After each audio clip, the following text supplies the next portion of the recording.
Welcome to today's episode, where we're talking about a crucial element in science classrooms, creating a positive classroom climate through intentional norms and agreements. As science educators, we know that students learn best when they feel respected, valued, and safe to share their ideas. But how do we create this kind of environment?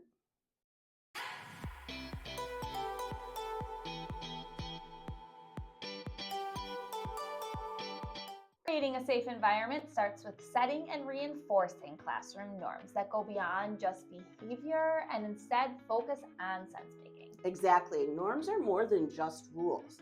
They help students engage in meaningful scientific discussions, collaborate effectively, and see themselves as part of the scientific community. But what happens in a classroom where there aren't any norms? Without norms, discussions can become dominated by a few confident voices while others stay silent. Some students may interrupt or dismiss their peers' ideas, leading to a classroom climate where students feel hesitant to share. This can stifle curiosity and prevent meaningful learning from happening in the classroom. Right. Without clear expectations, students may struggle to engage in productive disagreement.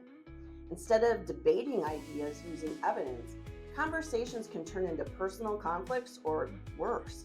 Students may avoid challenging each other's thinking altogether. A lack of norms can also make it harder for teachers to facilitate discussions. Instead of focusing on deepening student thinking, they may spend time managing behaviors or trying to get students to participate equitably. And that's why we need to be intentional about setting classroom norms. Let's break down some of those key benefits. First and foremost, norms provide an opportunity for there to be respect for all voices. A classroom built on respect ensures that every student feels heard and valued. This is especially important in science discussions, where students need to feel safe sharing ideas, asking questions, and even disagreeing. And here's the key: disagreement should be about ideas and not about people. Additionally, norms are a great way to ensure equity in action. A well-structured discussion shouldn't be dominated by just a few voices. Norms should ensure that every student has an opportunity to contribute.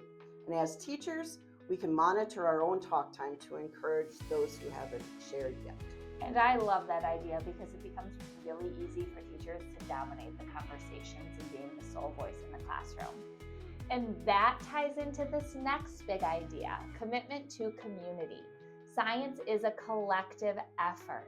Norms should promote shared responsibility, active participation, and careful listening. When students see science as a collaborative process, they develop stronger thinking skills and deeper connections to the content. Right. And finally, we have moving our science thinking forward. Learning in science is an ongoing journey, as emphasized by next generation science standards, or as I say, now we're growing student strengths. When norms encourage curiosity, critical thinking, and the use of evidence, students start to see that their learning is never done. Mistakes become opportunities to refine ideas rather than failures. But let's be honest, as everything in education, setting norms isn't always easy. Teachers might face challenges like student resistance or uneven participation. One strategy to combat this: co-develop your norms with your students. When your students have a say in the norms of your classroom, they are more likely to take ownership and live by what you want them to do. And we also hear from teachers who worry that setting and revisiting norms takes away from instructional time. But the reality is, investing in the time up front saves time later. Without clear norms, teachers often spend more time managing disruptions and trying to get students engaged.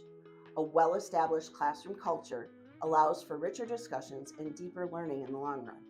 That is such a great point.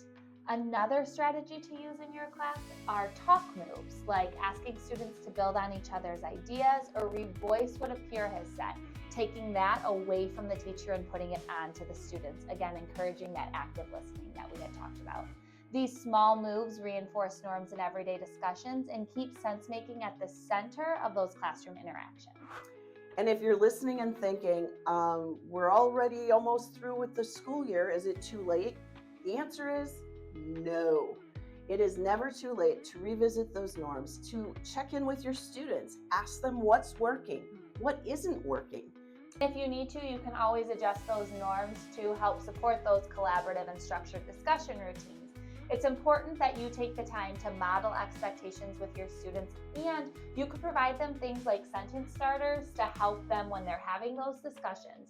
These tools don't take away from your instructional time and are going to make your discussions with your students that much deeper.